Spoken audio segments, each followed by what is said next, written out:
ka qenë në një marrëdhënie katastrofale Sali Berisha me mediat.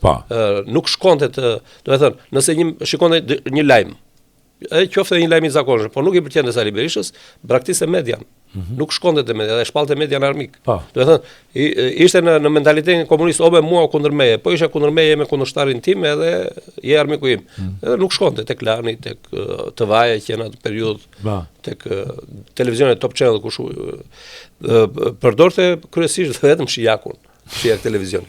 Tani në këtë periudhë filluan këto lloj ndryshime, domethënë ngjela u mor me kurrimin e imazhit Berishës. Dhe vetë Berisha filloi të bënte përpjekje për të ndryshuar, të paktën vizualisht apo edhe në ligjerim politik. Filloi të Besim Mustafaj mori përsipër vendosjen e marrëdhënieve ose hapjen e Partisë Demokratike në raport me ndërkombëtarët, sepse Berisha ishte bunkerizuar. Dhe kam parasysh një fjalim të tij në vitin 2000, ishin zgjedhje lokale. Kam mbajtur te Salla Dea në Pallatin e Kulturës, me të zgjedhur vendor dhe kryetarët e degëve. Berisha ka thënë që amerikanët mund të bëjnë zgjedhje ku duan, në gjithë vendet e botës, po duan edhe në Mars e në Hënë. Por zgjedhje në Shqipëri të lira dhe ndeshme nuk bëjnë dot, sepse Partia Demokratike sipas Berishës kishte vetëm një komisioner, 6 komisioner në qendrat e votimit.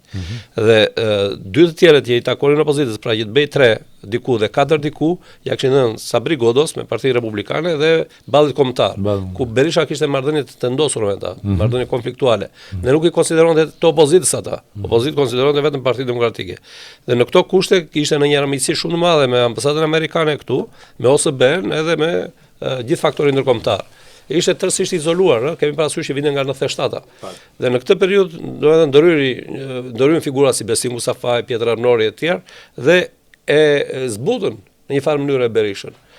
Dhe Berisha filloi të hapej, domethënë edhe me të huaj, të pranonte në zyrë, të takonte etj dhe amerikanët filluan ta pranonin më vonë. Kam parasysh që kanë ardhur grupe të caktuara nga Washingtoni dhe kanë takuar në zyrë.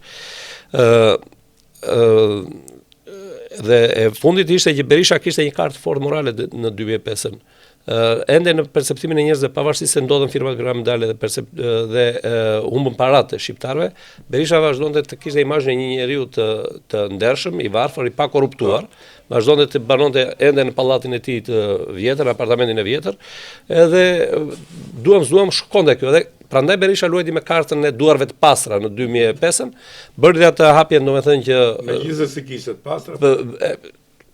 Koha pasaj është tjetër gjë, koha është doktori më i mirë.